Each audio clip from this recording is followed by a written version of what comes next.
understanding must be listened to as we give the correct interpretation of the religion of Islam. We are saying that Islam is a religion of peace and harmony. Islam is a religion that respects human rights. Islam is a religion that protects and preserves and maintains the human dignity, regardless of the religion of the person. The Holy Quran says that, verily, Allah says, verily and indeed, we have honored and glorified the children of Adam, meaning that the right to dignity and protection of right is an equal right of every human being. All right. Thank you very much, Sheikh. Let me probably ask my very last question and then we'll leave you. We in Ghana are quite worried about the development in Nigeria regarding Boko Haram taking over and now declaring some towns as Islamic states. We shudder to imagine that one day some Muslims may have the same orientation that Boko Haram has and may want to also more or less force their religion onto us. In the event that any grouping comes up in Ghana and indicating some of the ideals of insurgents groups like Boko Haram, IS and all of them, what would the Islamic community in Ghana do? How prepared are you to counter such poisonous doctrine? In fact, we have already started and we are even in the process. If you know me very well, I have been in the Ghanaian media landscape for more than 2 decades. I have been on the media, on radio and television, and others like me already. So we have begun preaching and trying to put out there the correct and clear and germane interpretations of the Quran, and we are advising the youth. That's one thing we are doing.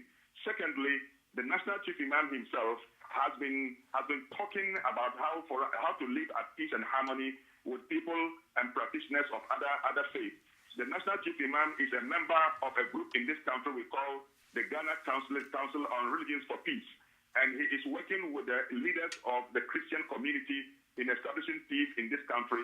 The National Chief Imam has a representative of the National Peace Council, and so on and so forth. So I asked that question. I asked that question not with peace in mind. I asked that question with the proper doctrine being churned out. Point is, I'm sure by now there are several groupings within the Islamic religion. You may not know. You may not know who is meeting who. You may not know which groups are meeting where. And you may also not know what is being taught in such meetings. Point is, or question is, does the Islamic community, the leadership of the Islamic community, have under their thabs groupings within the Islamic religion here in Ghana? Are you aware of who and who is converging and what they're talking about? Are they interpreting the Quran the way it has to be interpreted? Are we on top of our game here in Ghana? Right.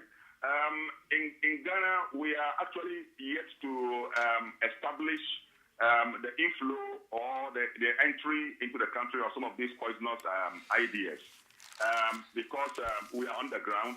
The Chief Imam met the IGP once and promised that our ears and eyes are on the ground, and the moment we hear some of the intrusion of some of these people, we are prepared to work hand in hand with the police and the security agencies and to give out any person who comes in this country with those poisonous interpretations of religion. Very well, and to engage in any activity that seeks to promote violence in this country.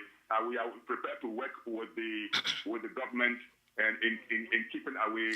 Very well, Sheikh Karim Eyal. We appreciate your time, Sheikh, and thanks for joining us today on Breakfast. Thank you so much. Sheikh Karim Eyal is an Islamic scholar. Any assurances from this? Are you confident with what he said they have put in place? Monitor and alert the government agencies, security agencies to police some of these groupings.